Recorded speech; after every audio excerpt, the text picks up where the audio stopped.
Good morning बच्चों। आज हम लेसन 2 पढ़ने जा रहे हैं।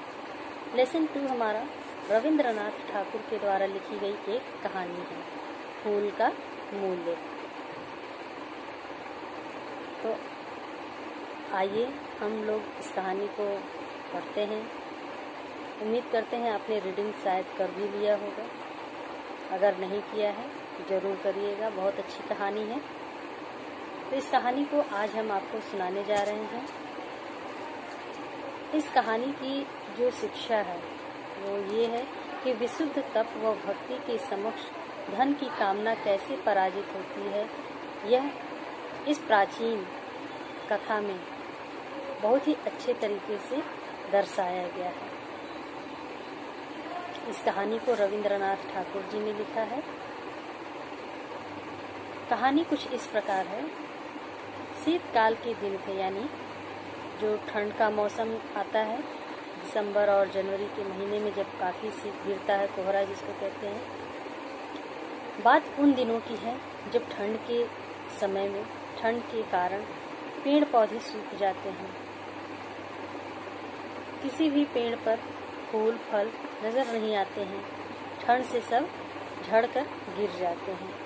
उन दिनों की बात है कि अधिक जब ठंड पड़ रही थी, जब चारों तरफ वन उपवन बाग बगीचे सब सूख चुके थे, उस मौसम में तालाब के बीच में एक कमल का फूल प्रफुल्लित हो रहा था, खिल रहा था। अचानक से उस तालाब का जो माली रहता है वो उधर से गुजरता है और उसकी नज़र उस कमल के फूल पर पड़ती है। माली का नाम रहता है रामदास। जब रामदास माली उस कमल के फूल को देखता है तो उसे अत्यंत खुशी महसूस होती है और वह उस फूल को लेकर के राजा प्रसेनजीत के दरबार में जाकर के उनको ये फूल दे करके बदले में उनसे कुछ स्वर्ण पाने की इच्छा रखता है, क्योंकि जो राजा प्रसेनजीत थे उनको पुष्प यानी फूल बहुत प्रिय थे। और उस समय जब चारों तरफ ठंड से बाग बगीचे सूख गए हों, उस मौसम में कमल का फूल खिलना बहुत बड़ी बात होती है। वह उस फूल को खिलते हुए देख करके बहुत ही खुश हो रहा था। उसे अंदर ही अंदर अत्यंत खुशी हो रही थी कि वह उस फूल को राजा प्रसेनजीत को देगा। अब जब वह ये विचार करके राजा जी के महल की ओर जाता है तो वहाँ पे खड़े दरबान से ये समाचार भिजवाता है। तो राजा जी बस तो उसने कहा कि थोड़ी ही देर में राजा जी आपको बुला लेंगे। मन ही मन माली रामदास बहुत खुश होता है। वो बड़े ही यत्न से, बड़े ही प्रयत्न से उस फूल को सुरक्षित रखना चाहता है। उसकी हर पंखुड़ी पर ओस की जो बूंदें गिरती हैं उनसे वो बचाकर उसको संभाल करके रखना चाहता है। तभी राजा जी के महल के बाहर तो रामदास माली खड़ा होकर के राजा जी की प्रतीक्षा कर रहा है। उसी दौरान एक सज्जन पुरुष उधर से जा रहा था। उस सज्जन पुरुष की नजर कमल के फूल पर पड़ती है तो वह उससे पूछता है कि क्या तुम यह पुष्प बेचोगे? तो रामदास माली बहुत ही छोटे तौर से, छोटे रूप में बस इतना ही कहता है कि मैं यह फूल राजा जी के चरणों में अर्पित करना चाहता हूँ। तो वह सज्जन पुरुष कहता है, मुझे ये पुष्प राजाओं के भी जो राजा हैं उनके चरणों में अर्पित करना मैं चाहता हूँ, चढ़ाना चाहता हूँ। भगवान तथागत पधारे हैं, बोलो क्या दाम लोगे? तथागत बुद्ध देव जी को कहा गया है। भगवान बुद्ध वो तथागत के नाम से भी जाना जाता है। वो सज्जन पुरुष यही बात रामदास माली से कहता है कि यहाँ पे तथागत यानी भगवान बुद्ध पधारे हुए हैं, मैं ये पुष्प उनको चढ़ाना चाहता हूँ, तो बताओ तुम इस फूल का क्या दाम लोगे। माली कहता है कि मैं भी आज 1 मासा स्वर्ण की आशा लेकर निकला हूँ। सज्जन पुरुष कहता है मुझे स्वीकार है। अभी माली और सज्जन पुरुष में बात हो ही रही थी कि तभी राजा जी के राजमहल से निकलने के लिए जो वाद्य यंत्रों का स्वर उसको सुनाई पड़ने लगता है कि जब वाद्य यंत्र यानी जो गाजे बाजे जो बजते हैं राजा जी के चलने के समय में, वो बाजे बजने शुरू होते हैं, तो माली को ये आभास हो जाता है कि हाँ राजा जी इधर आ रहे हैं। जब राजा जी बाहर महल के निकल रहे थे तो उस दौरान कुमकुम और चंदन की थाल सजाए हुए वहाँ की जो सुंदर सुंदर स्त्रियां थीं वो उधर से निकल रहे थे। राजा प्रसेनजीत चलते हुए भगवान बुद्ध के दर्शनों के लिए यानी राजा प्रसेनजीत जो थे वो रथ या किसी घोड़ा गाड़ी से न जाकर के पैदल चल करके भगवान बुद्ध के दर्शन के लिए जा रहे थे।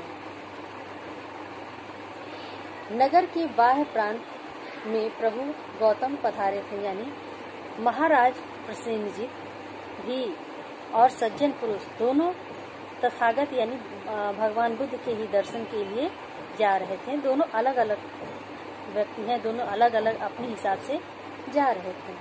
कमल फूल निहार कर राजा जी बहुत हर्षित हुए, उनको बहुत खुशी हुई कमल के फूल को देख करके। सोचने लगे कि प्रभु के पूजन के लिए आज पुष्प की कमी थी, वह पूरी हो जाएगी। राजा ने पूछा, रामदास फूल का क्या मूल्य लेगा?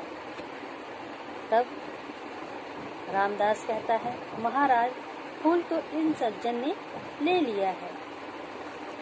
थोड़ा संकुचाते हुए रामदास बोले कि इस फूल को तो सज्जन पुरुष ने ले लिया है।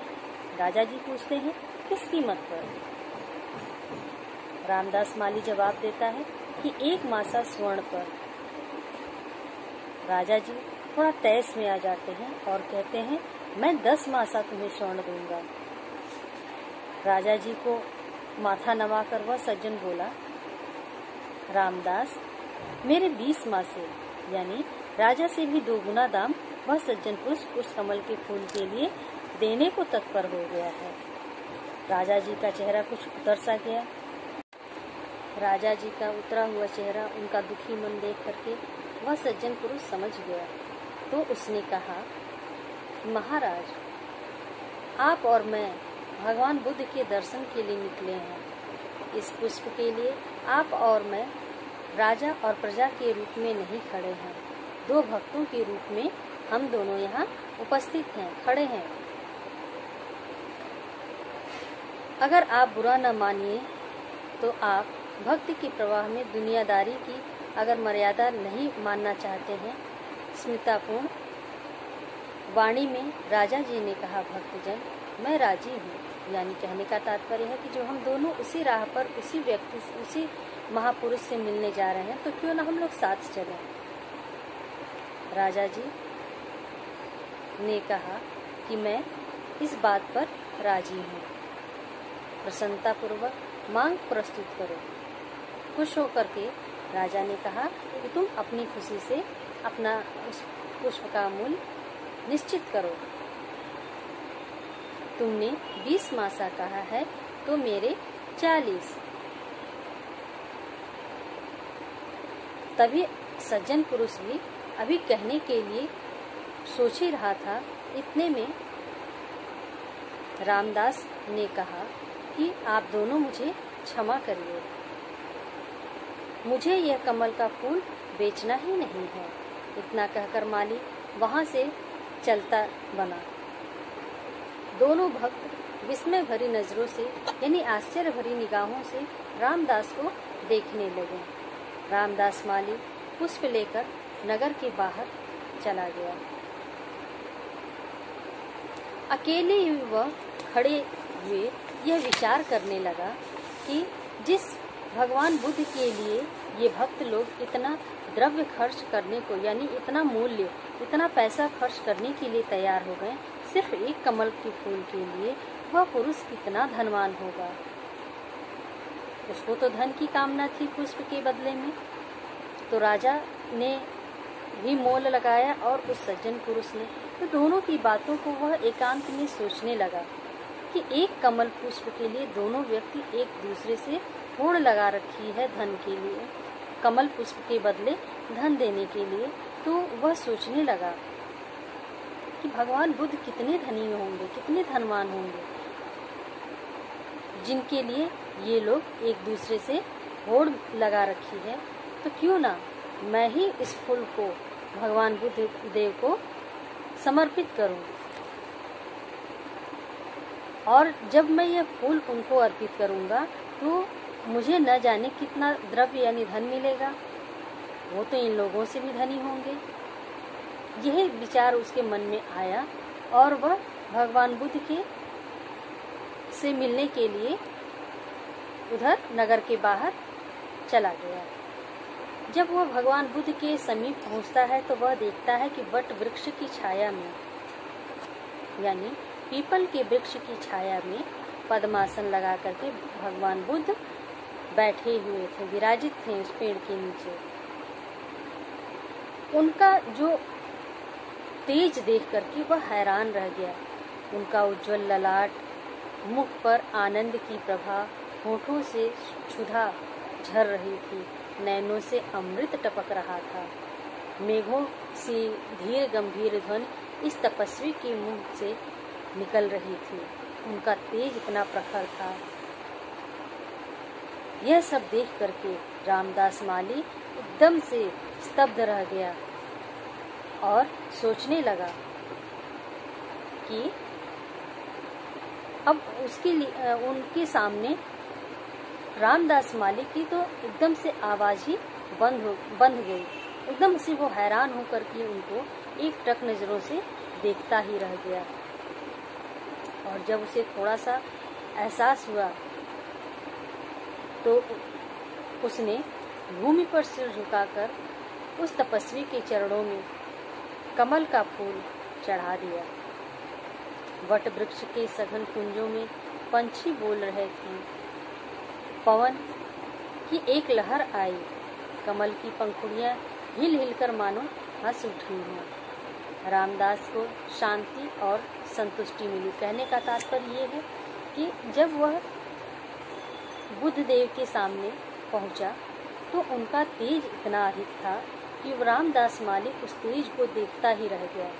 उसकी आवाज रुंध सी गई, बंध गई। उसकी सोचने की क्षमता रुक गई। हैरान सा वह उनको एकटक देखता ही रह गया, निहारता रह गया। और जब उसे थोड़ा सा होश सा आता है, उसकी जो चेतना वापस लौटती है, तो वह उस कमल पुष्प को भगवान बुद्ध देव के चरण में रख करके और वहीं पे नतमस्तक हो जाता है, लेट जाता है। रामदास को इस तरह से अपने चरणों में लेटा देख करके भगवान बुद्ध कहते हैं कि हे वत्स, कुछ कहना चाहते हो? तुम्हें कुछ चाहिए? अब तो रामदास माली की आवाज एकदम से गदगद स्वर में माली ने कहा, और कुछ नहीं, आपकी चरण रज की एकमात्र कणिका, यानी आपके चरणों की धूल ही मेरे लिए सब कुछ है। कहने का तात्पर्य है कि जिस रामदास माली को धन की लालसा थी, वह उस तेज के सामने जब पहुंचता है तो उसके धन की जो लालसा रहती है, उसकी धन की जो कामना रहती है, वह समाप्त हो जाती है।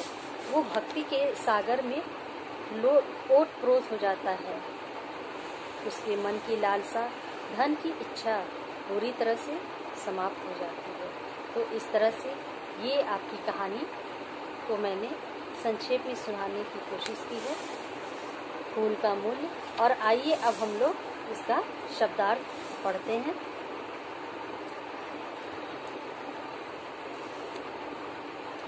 प्रतीक्षित का अर्थ होता है इंतजार करते।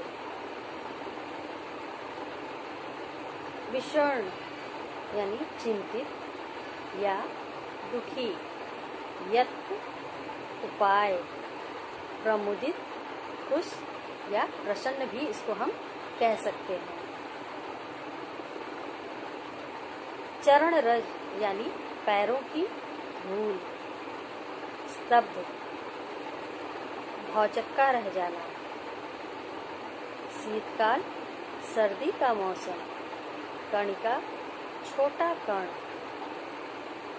मोद का अर्थ होता है प्रसन्नता। विलीन हो जाना। गदगद यानी प्रसन्नता से जो, खुशी से जो व्यक्ति भाव विभोर हो जाता है उसको कहते हैं गदगद हो जाना। प्रफुल्लित का अर्थ होता है खिला हुआ। कुंजों, कुंज का अर्थ होता है बगीचा, और यहाँ पे कुंजों दिया है तो बगीचों में। तुषार कण यानी ओस की बूंदें या कण। निहारना देखना। विस्मय आश्चर्य। स्मितपूर्ण मिठास भरी। मनोहर मन को हरने वाला। नयनों यानी आँखों या नेत्रों में। स्वर्ण सोना। द्रव्य धन। पद्मासन योग की एक मुद्रा। यहाँ तक ये हमारा कहानी हमने आपको सुनाया और शब्दों के अर्थ भी पढ़कर सुनाया। अब आप आज का होमवर्क नोट करिए, क्योंकि हमारी क्लास यहीं पे आज समाप्त हो रही है। होमवर्क में हम आपको ये शब्दार्थ कॉपी में लिखने के लिए देते हैं। इसको आप लोग लिख करके याद भी करिएगा। तो आज की क्लास को हम यहीं पे समाप्त करते हैं। अगली क्लास में हमारी आपसे फिर से मुलाकात होगी प्रश्नोत्तर और बाकी के एक्सरसाइज को करने के लिए।